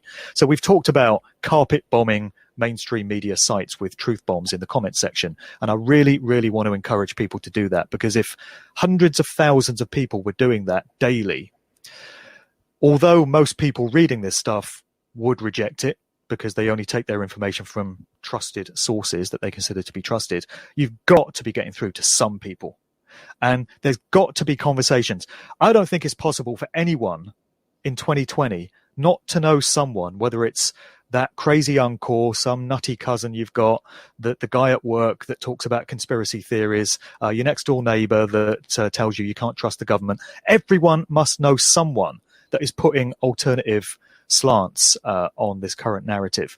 And there's really no excuse for anyone not to embrace the truth of this matter. Nobody can legitimately make the claim, I didn't know that the government was lying. There's no excuse for it. There's so much evidence out there to prove that this is the case. And that's why that will be such a valuable process to do this truth bombing stuff. On top of that, there are protests, there are demonstrations that have taken place, very few in the UK. I don't know what's happened to British people, because we're told that our nation was once great. We've just celebrated VE Day, the 75th anniversary of the ending of the Second World War, evoking that wartime Blitz spirit, Dunkirk spirit, all of this. I mean, that was 2 or 3 generations ago. I don't know where the dignity and the self-respect and the balls and the backbone of British people is now, because I'm not seeing any kind of protest action. There was evidently some kind of demonstration in London yesterday. The press are reporting that about 40 people turned up, which is pretty pathetic, really, in a nation of 65 million or whatever it is. So I'm seeing all these young men running around, exercising, keeping themselves fit. And I'm thinking, what are you bothering keeping your body fit for if you're not going to use it in circumstances where it really matters? These people obviously think that lockdown is going to be released very soon and they can just go back to living their normal lives. And, it's probably not as simple as that. But protests and demonstrations, in my book, although they might not change anything and governments aren't going to say, okay, because you protested, we're going to roll back this legislation. We're not naive enough to think that's going to happen. But they do send a clear message and a recognizable statement that there are some of us that aren't having it. There are some of us that aren't falling for the mind control. There are some of us that respect our freedoms and values, and we're not prepared to give them up based on lies. That statement can be sent. So I think there is some value in taking it to the streets, as long as large numbers of people aren't going to get themselves arrested or tasered or beaten. But it is a risk that sometimes you have to take. On top of that, there are some legal cases that have been brought in the UK. There's this businessman called Simon Dolan that has launched action against the UK government. And I think it's today that the government's lawyers have been required to provide a response to his lawyers. He's bringing a private case against them, stating that the lockdown measures here in the UK have actually done more harm and caused more deaths than the supposed virus itself. So it'll be interesting to see where that one goes. There's also another court action that's been brought by a guy called Robin Tilbrook of English Democrats, and there are two other legal cases that I'm aware of as well, where people are trying to get the government through the court system. Again, people might argue that that would be ineffective, but it's another way of sending a statement to these psychopathic control freaks that there are some of us that just aren't prepared to put up with this, and we're not just going to roll over and take it. So there's some different options there. Other than that, it really does depend on people focusing on the kind of positive outcome that they want to see from all of this. As I said, we've all been marinating in doom and gloom and darkness and negativity all these weeks, and getting spiritual and metaphysical about it, that is a lot of negative energy and low density vibration that's been sent out there into the morphogenic field. And some people might think this is getting new agey and might not go for it, but there is absolute validity to the idea that you can create your own experienced reality by the consciousness that you apply to it, your will and your intent. So if you've got a nation of people all running around in fear and paranoia, thinking they're going to die from this virus any minute, that's going to have a devastating effect on the way physical events play out, because the universe has mechanisms in place for responding to the consciousness that large numbers of people apply to a situation. So it seems to me that those of us who know better, and those of us that know the government is lying, and those of us that know where this is headed, if it's not stopped in its tracks, have the opportunity to overwrite all this darkness and all this negative energy by putting positivity out there and focusing our will and our intent on the kind of outcome that we want to see. How about imagining the arrest of Bill Gates and Anthony Fauci and their life imprisonment for treason? How about hundreds of thousands of us focus on that intent, focus on bringing that around? Isn't that a great thought? How about Boris Johnson and Matt Hancock, less of the Han, being held to account for the lies that they've told? How about it being exposed that they've deliberately prolonged this lockdown to do as much damage as possible?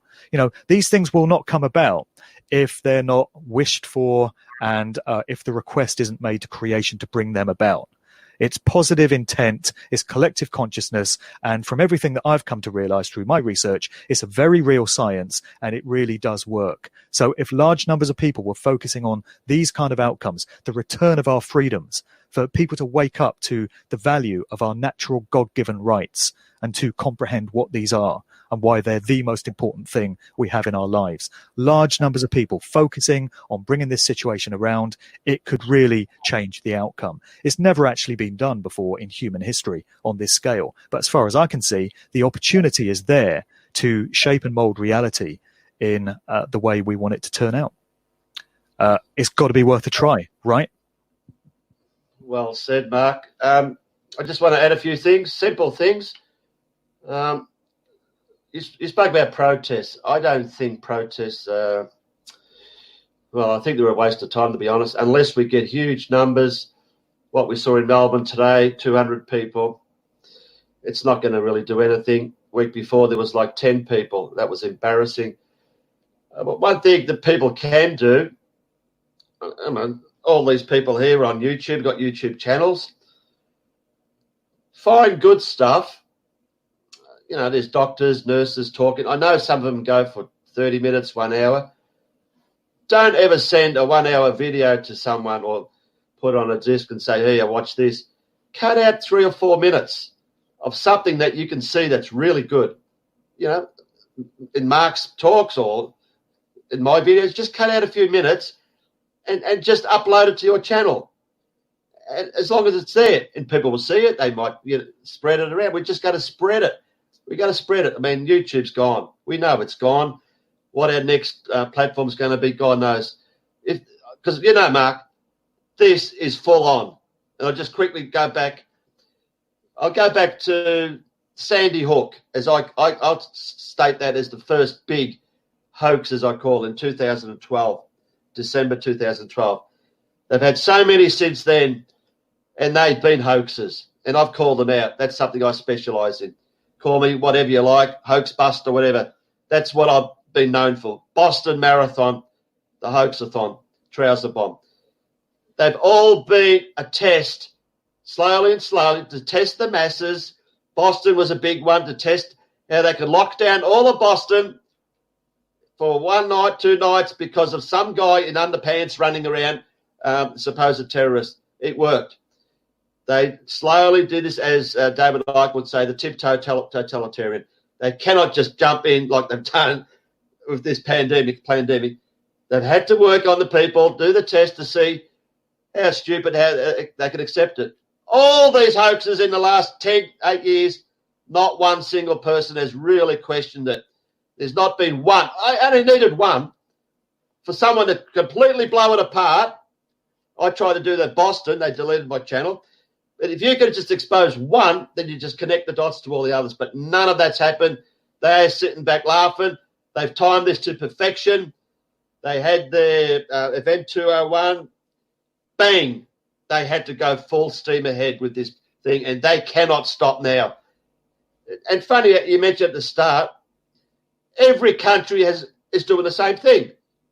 Same time, the lockdown, same time this. Hang on, we're all independent countries, independent governments, different thoughts.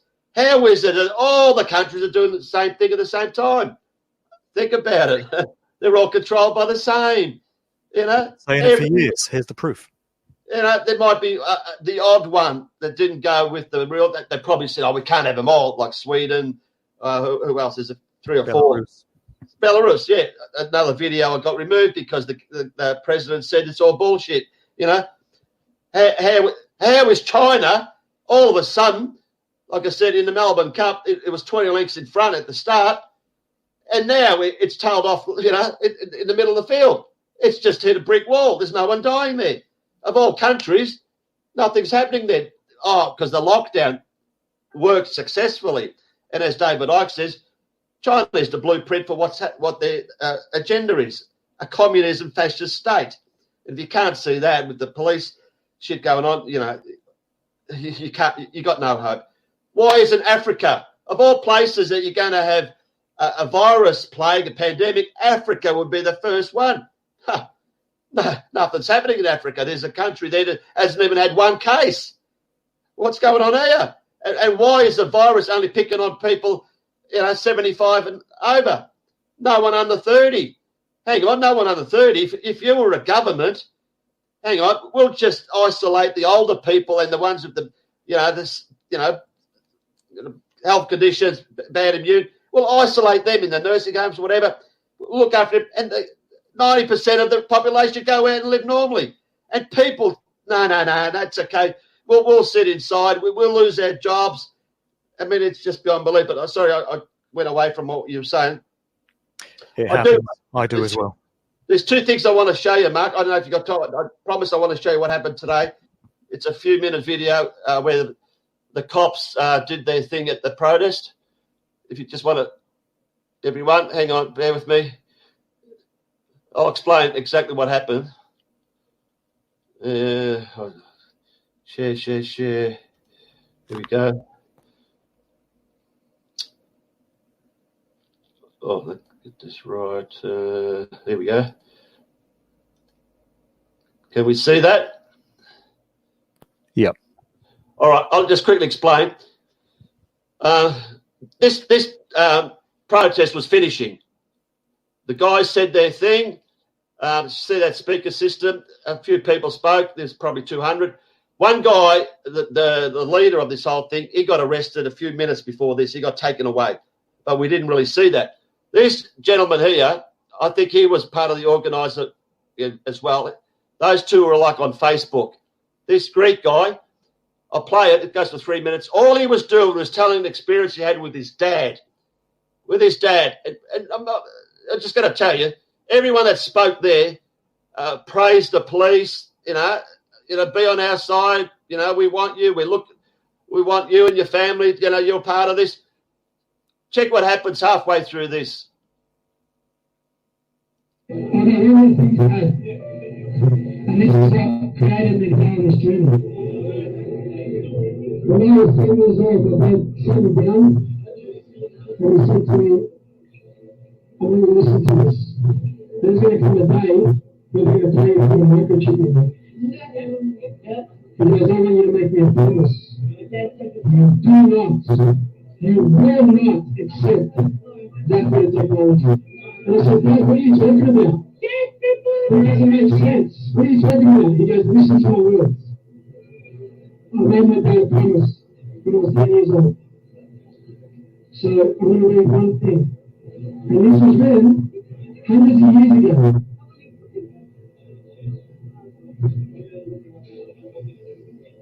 I just want to find that because I've got a few things in memory.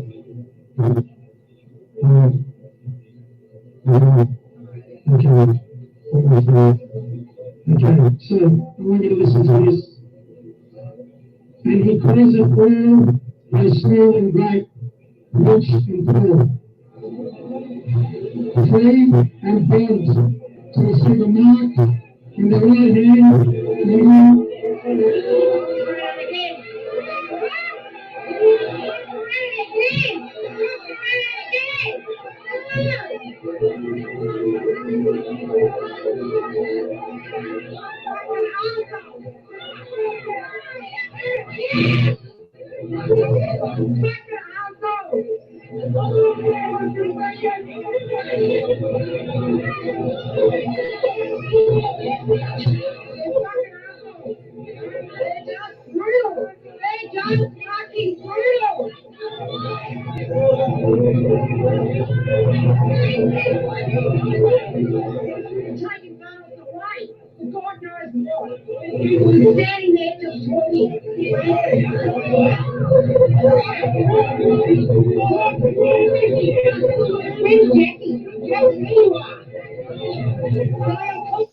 All right, I'll stop it there.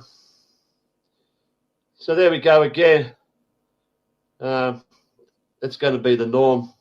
I mean, all the guy was reading was something that his father said or something, or going back 100 years, and within seconds, they just said, we're going to get this guy because he was one of the organisers and they were closing up. So that was their opportunity. So the thing is, Mark and everyone else, these police are only doing what they're ordered. The orders come from higher up. They're just doing their job. Deep down, they know they're wrong. Somehow they're going to be convinced that, you are doing wrong and big wrong, and you just cannot keep doing this, So you might agree with me or not, they have come to a point now with these lockdowns, they cannot go too far. They cannot go over. They're obviously keeping an eye, do we go, how far do we go? Because they know there's going to be a complete total awakening if they go overboard. People are going to say enough's enough. So they're going to let, as you know, these lockdowns, let everyone out again. And then who knows what's going to happen with the 5G. And they keep saying all the time, there's going to be a second wave, which means they know because they've scripted it all. So there's always going to be a second wave and shit back inside and whatever. We told you we should have stayed inside. We're looking after you. But I know you're going to go, Mark, but there's one thing I really want you to see here. I've made a video on this. I just want you to see it. in your opinion of this. Let me show this. I'll stop that. Here we go. Sorry, this is all.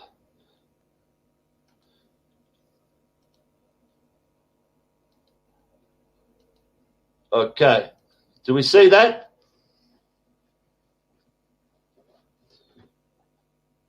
Yes, we see it? Yep, it's there.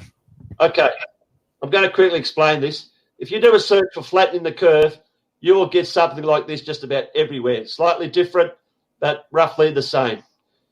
As I explained in my video the other week, this one is here if we did nothing, without measures, okay? That, like any other virus or whatever, pandemic, whatever, herd immunity happens, we get sick, and it's all gone, all good. Here is the one with measures to slow the spread of infection. If you look at the area of both, it's exactly the same. So what's happening here, what they're telling us, the same amount of people are going to die no matter what. No matter what, but we want to spread this as long as we can. We want to spread this. And so what's happening by this spread is firstly, they want to spread as far as they can before this vaccine comes out, even though we know they've got the vaccine.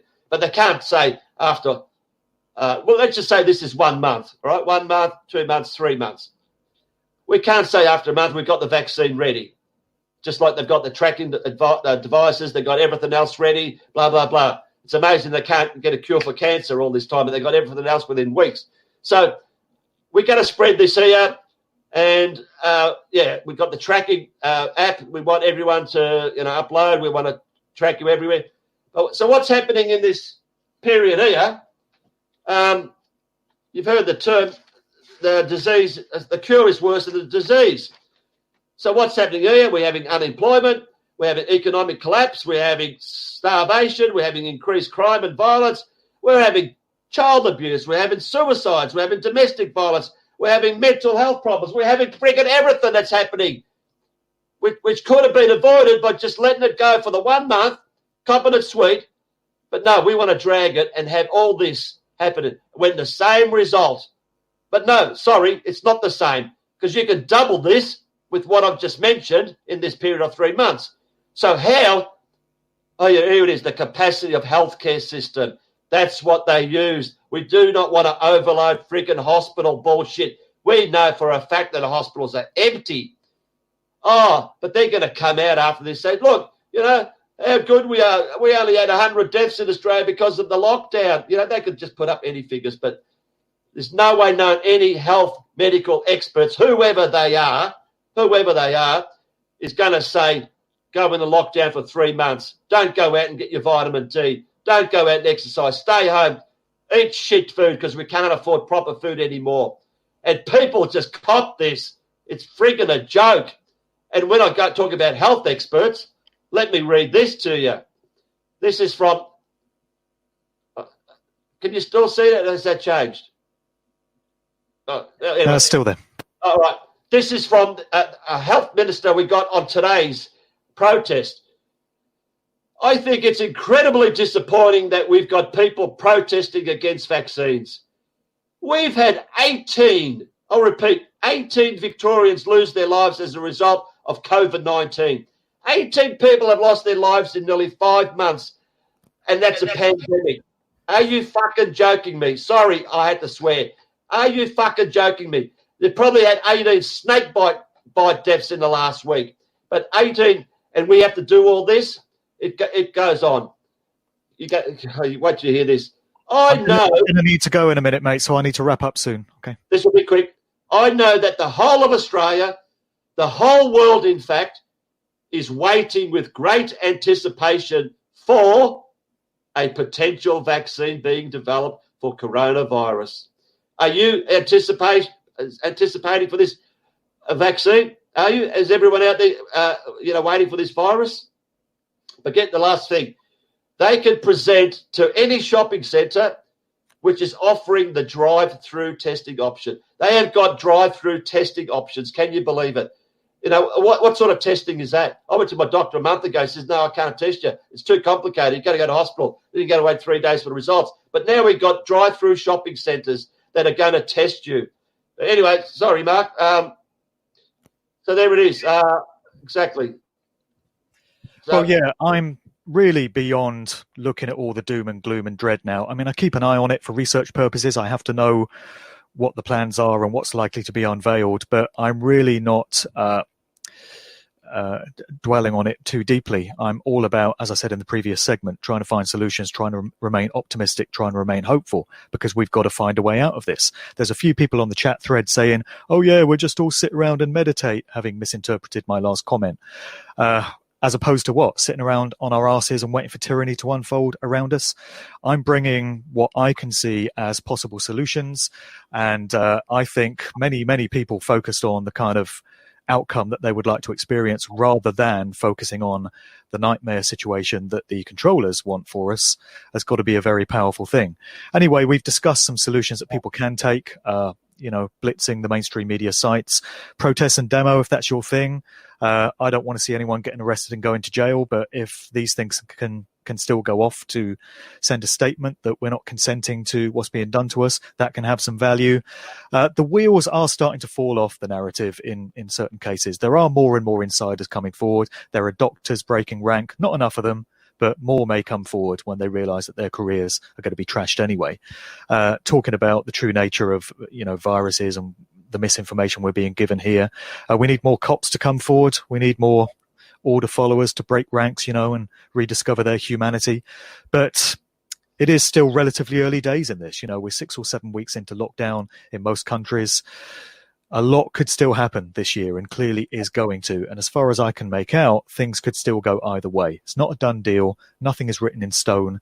Our futures aren't dictated for us just yet. We are still playing a role in this, and how the whole thing pans out is going to depend on the consciousness that we apply to it and the efforts that we put in to wake up large numbers of other people to get them down on the side of truth. I know the mind control is strong. I know the Stockholm syndrome is strong, but just taking a slogan that one of the supermarkets over here in the UK is very fond of using at the moment, Tesco. They've got a sign up in all their stores saying, together we can do this. Yes, we can. I'm not talking about their bullshit of social distancing. Together, the rest of us can do this. We can see this off. We can take back our power. This might be the last opportunity in the human timeline that we get to do this. And future generations are depending on us to do the right thing. So really, I just want to leave it on that note. And I want to encourage people to not just dwell in all these doomsday nightmare scenarios that are being presented in the alternative media, but to consider the potential that still exists for us to turn this situation around. We have to, and as far as I'm concerned, we will. And I just want to end it there. So I want to thank you for getting me on, Peekay. I want to thank everyone for listening and watching the live stream today. And that's pretty much all I've got to say at this point. Thanks, Mark. It's been a privilege having you on. 2 hours. It was fantastic. And I'm sure everyone agrees. We've had like over 400 in the chat. Mark, I appreciate it very much that you answered my email, because that's all we did. I sent him an email and he responded. And I know he's a busy man, a very busy man. He's doing lots of stuff. And for him to come on the show to just an Aussie guy, I'm pretty humbled. I used to have a life. One day I'm going to get it back. We all will get it back, Mark. But in saying that, don't, like Mark said, don't feel down and out. Don't feel like you've been defeated. Just take this as a bit of a rest. Just a bit of a rest. Because I do agree with Mark and David Icke that this is our one opportunity where we can rid this planet or Earth, whatever you want to call it, of the evil that's been, controlling us for God knows how many decades, centuries. This is our opportunity.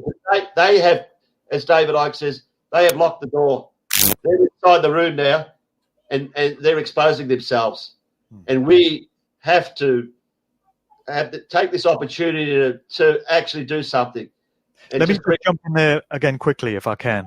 Yep. There is going to be a reason on a spirit, soul, metaphysical level why those of us alive at this point in the timeline are here, because our higher selves, our spirit souls, would have chosen this. This is where I'm at. This is the comprehension that I've come to. People may disagree, but as far as I can see it, it's no accident that those of us in the world today are here to experience this and to participate in it. So the question is, are you going to be a backdrop player that just sits on the sidelines and observes what's going on and does nothing? Or are you going to step up and play your role and get on the battlefield? Because you chose to come here, to incarnate into physical reality in this time. And the question is, what are you going to do with that opportunity? Are we collectively going to squander it and allow humanity to be led into slavery? Or are we collectively going to come together and say, we're not having this. This is our time, and we're going to take our power back? That will be my final thought. All right, before you go, Mark, as they say, we're all in this together.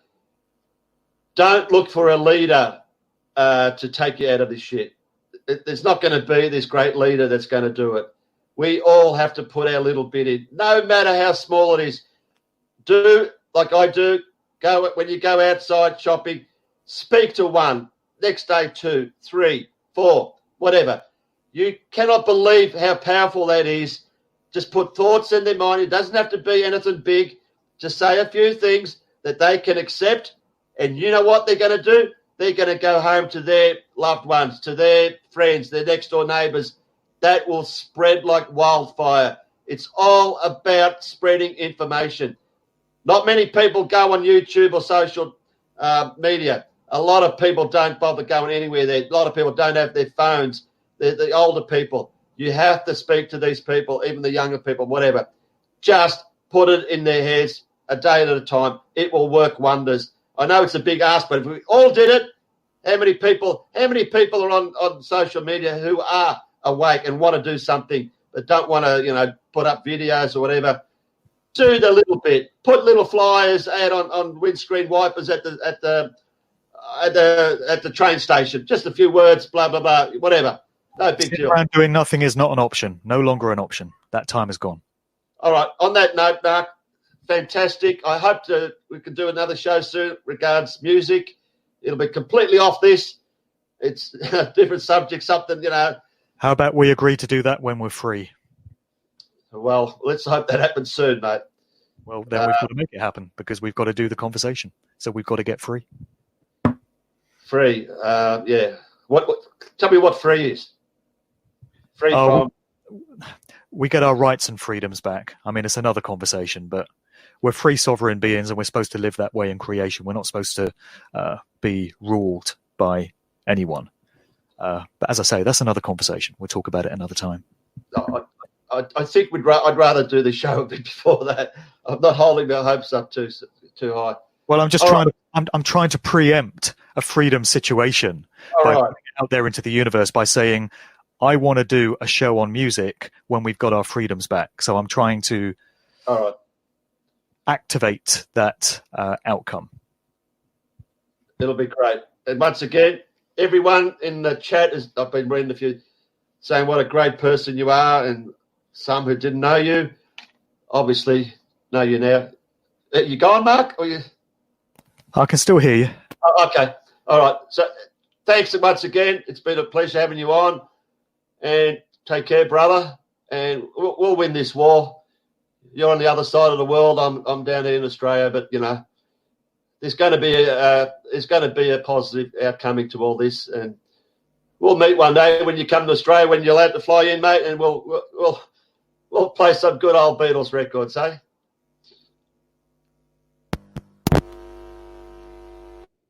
All right. I think he's gone.